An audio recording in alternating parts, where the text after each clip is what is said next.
శ్రీరామచంద్ర పరబ్రహ్మణే నమః. శ్రీగురుభ్యో నమః. శ్రీమాత్రే నమః. శ్రీగణేశాయ నమః.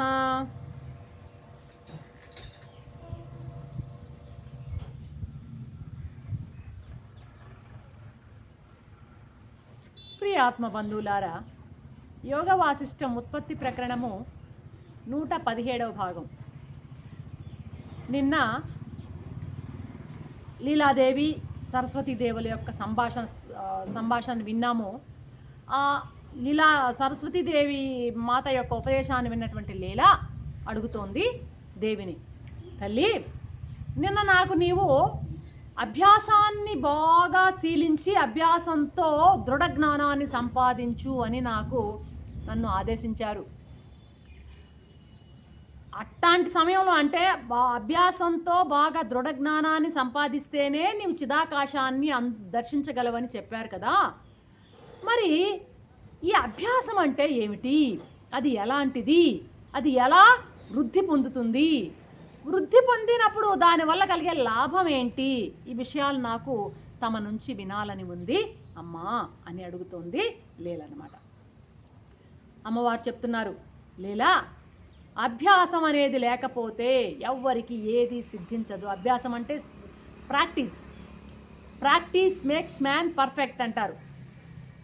ఎందులోనైనా అభ్యాసం కూసు విద్య, అనగరాగ మతిసే ఇల్లుచునుండు తినగ వేము తీయనుండు అన్నది సూక్తులన్నీ ఉన్నాయి మనకి. అభ్యాసం అనేది లేకపోతే ఏది కూడాను ఎక్కడ కూడాను సిద్ధించే అవకాశమే లేదు. సరే, నువ్వు అడిగావు కదా అభ్యాసం అంటే ఏంటి అని. అభ్యాసం అంటే ఏంటంటే ఏదైనా ఒక విషయాన్ని గూర్చే చింతించడం అంట. ఇక్కడ యోగ వాసిష్టంలో చెప్పేటువంటి అభ్యాసం ఇది.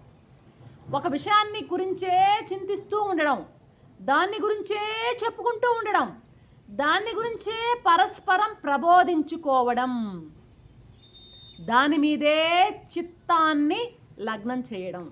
ఎన్ని వచ్చాయో చూడండి ఇందులో. ఒక విషయాన్ని గురించి నిరంతరం చింతించడం అట. ఏ విషయాలు మనకి? పారమార్థిక విషయాలే కదా, జీవబ్రహ్మ ఐక్యమే కదా మనకు కావాల్సింది. ఆ పారమార్థిక విషయాల గురించి నిరంతరము ఆలోచిస్తూ ఉండాలట. వాటిని గురించే పరస్పరం ఆలోచించడం అంటే శ్రవణము, మననము అన్నీ అన్నమాట, అన్నీ వస్తాయి ఇందులో. దాన్ని గురించే పరస్పరం ప్రబోధించుకోవాలంట, ఒకరికొకరు కలిసిన సత్సాంగత్యం అన్నమాట. అలాంటి లైక్ మైండెడ్ అలయన్స్ కలిసినప్పుడు ఒకరికొకరు వాటిని షేర్ చేసుకోవడం అనమాట. షేర్ చేసుకున్నప్పుడు వాళ్ళ యొక్క జ్ఞానం యొక్క విస్తృతి బాగా వికసిస్తుంది అనమాట. పరస్పరం మాట్లాడుకోవడం, పరస్పరం ప్రబోధించుకోవడం, ఇవన్నీ కూడాను అభ్యాసం కిందకే వస్తాయి. ఆ విషయం మీదనే చిత్తాన్ని లగ్నం చేసి ఉండడం, వీటన్నిటినీ కలిపి కూర్చి అభ్యాసం అంటారు అంటోంది అమ్మవారు.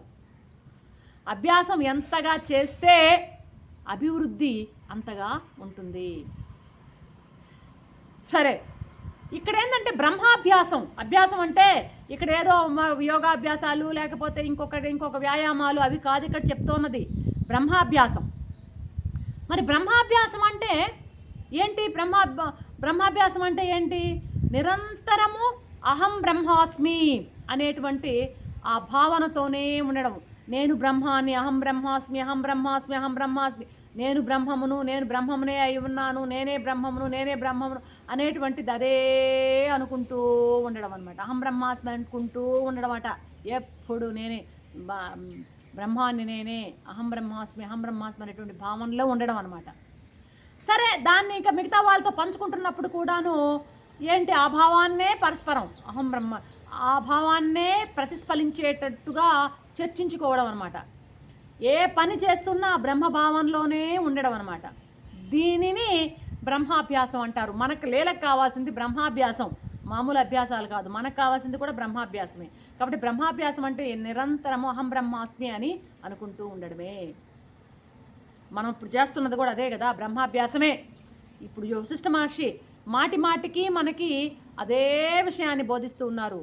అహం బ్రహ్మాస్మి, నేనే ఉన్నది ఒకటి, ఆ ఒక్కటి నేనే అయి ఉన్నాను, నా చైతన్యమే సర్వత్రా వ్యాపించి ఉన్నది, నేను తప్ప ఇంకెక్కడ చిత్ అనేది ఎక్కడ చేత్యం లేనటువంటి చితును నేను అనేటువంటి ఆ భావాన్నే కదా మనకి వశిష్ఠ మహర్షి మళ్ళీ మళ్ళీ మళ్ళీ మళ్ళీ నొక్కి నొక్కి చెప్తున్నారు. ఇప్పుడు మనం చేస్తున్నది కూడా ఇదే అనమాట. ఏది? బ్రహ్మ అభ్యాసమే. సరే, ఇప్పుడు చేస్తున్నాం బ్రహ్మజ్యం. ఈ 15 నిమిషాలు అయిపోయింది. అలాగా ఏకాంతంలో పోయి కూర్చున్నాము.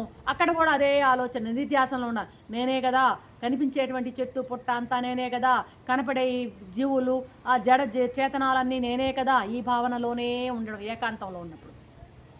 సరే, ఇంకొక 4 వచ్చి కూర్చున్నారు, కలిశారు. అప్పుడు కూడా అదే అభ్యాసం చేయడం. ఇప్పుడు ఏంది?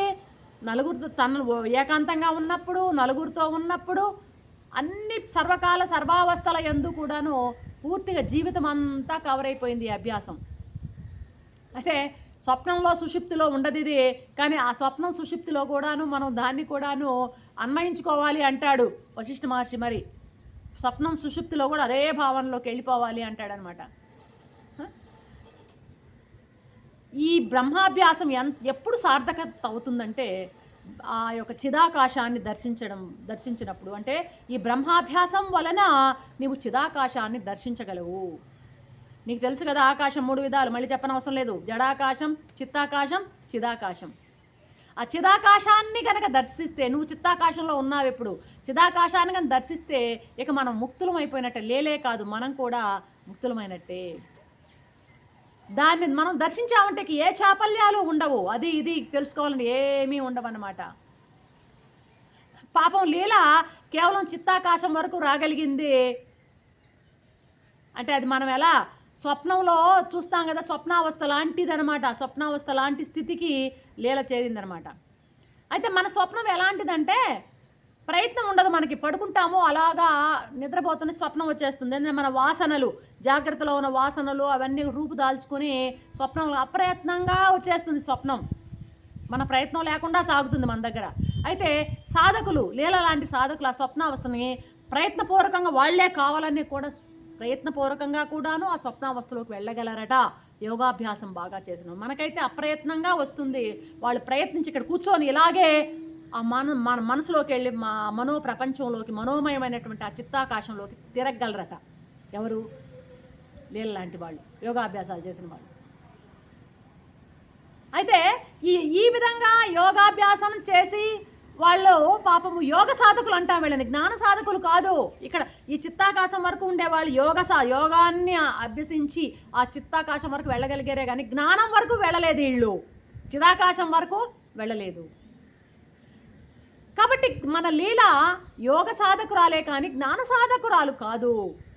జ్ఞాన సాధకురాలు కావాలి మన లీల. అందుకే ఆమె చిత్తావకాశం వరకు ఎదిగి ఉన్నటువంటి లీలను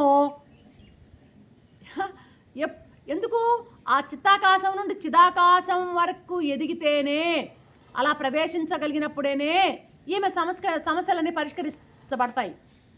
కాబట్టి ఏం చేయాలా? లీలని ఆ బ్రహ్మాభ్యాసం బాగా సాధన చేయి తల్లి.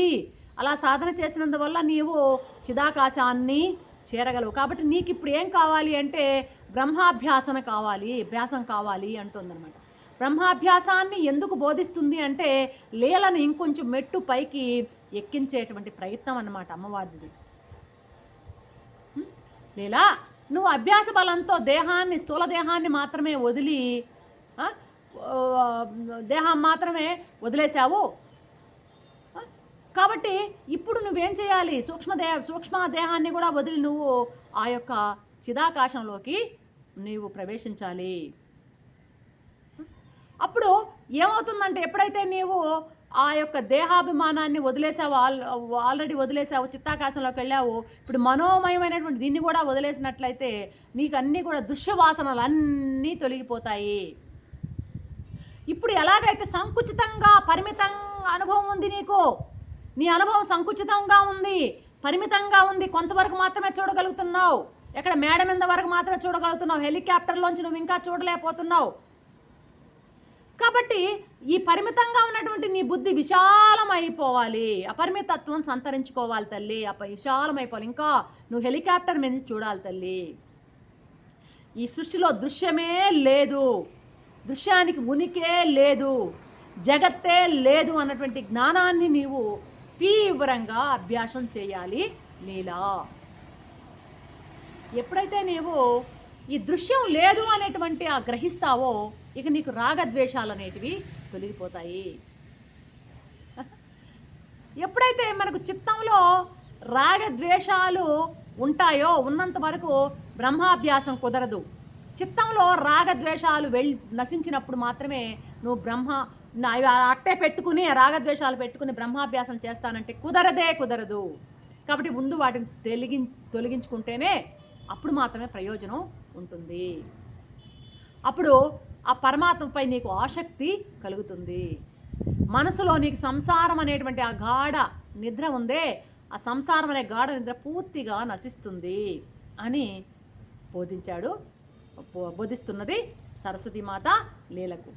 మహర్షి ఈ విధంగా చెప్పి ఆ సమయం అప్పటికి సాయం సమయం అయిపోయింది. సూర్యుడు పూర్తిగా అస్తమించాడు. సభాసదులందరూ నమస్కారాలు చేసి స్నానాలు పానాలు అన్నీ చేయడానికై విధులు నిర్వర్తించుకోవడానికై అందరూ వెళ్ళారనమాట. తెల్లవారుగానే తిరిగి సభాస్థలికి వచ్చారనమాట.